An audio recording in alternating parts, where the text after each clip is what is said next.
Good evening. I am Nivedita Varadarajan and this is the Hindu's Newswrap. Let's get started.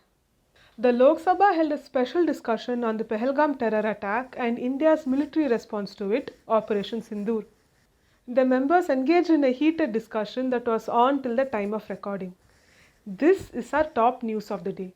Defense Minister Rajnath Singh initiated the discussion on India's strong, successful and decisive Operation Sindoor in response to the terror attack in Pahalgam. He said that the military action against Pakistan sent a clear message that India was committed to defending its motherland.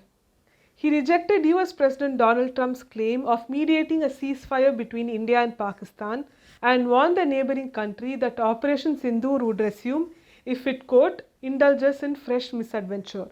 External Affairs Minister S. Jaishankar backed Singh's statements, denying any talks with the US linked to trade or ceasefire. He also rejected claims that India lacked international support following the terror attack and Operation Sindoor. Meanwhile, the Congress said that Home Minister Amit Shah must take responsibility for the lapses that led to the Pahalgam terror attack and asked the government to clarify how many jets were down during Operation Sindoor. Congress's deputy leader in the House, Gaurav Gogoi, said that the Home Minister must take responsibility for the attack. He also slammed the government's inability to bring the terrorists to justice.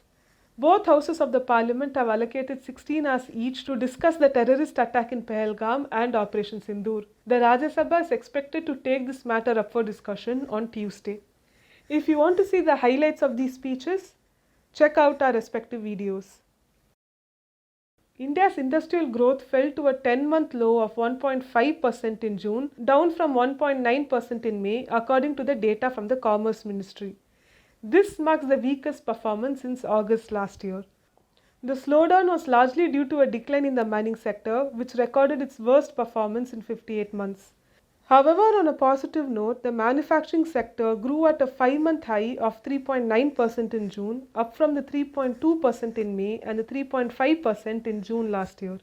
Intermediate goods and infrastructure and construction goods grew at 5.5% and 7.2% respectively. India has recorded 7% more rainfall than normal since the onset of monsoon this year, but the rains have been patchy and unevenly distributed across states, IMD data shows. Rajasthan, Ladakh, Nagaland, Manipur and Sikkim recorded large excesses, while Arunachal, Assam, Bihar, Delhi and Maharashtra recorded deficient rainfall. The monsoon is crucial for India's agricultural sector, which supports the livelihood of 42% of the population and contributes 18.12% to the GDP. The World Health Organization has warned that malnutrition rates in the Gaza Strip has reached alarming levels. It said that there were 74 recorded cases of malnutrition-related deaths in 2025 in the region.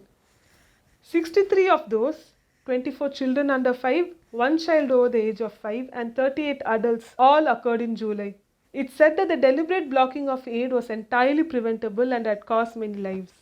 This statement comes even as Israel's military began a limited pause in fighting in 3 populated districts of Gaza for 10 hours a day to allow humanitarian aid to enter the territory.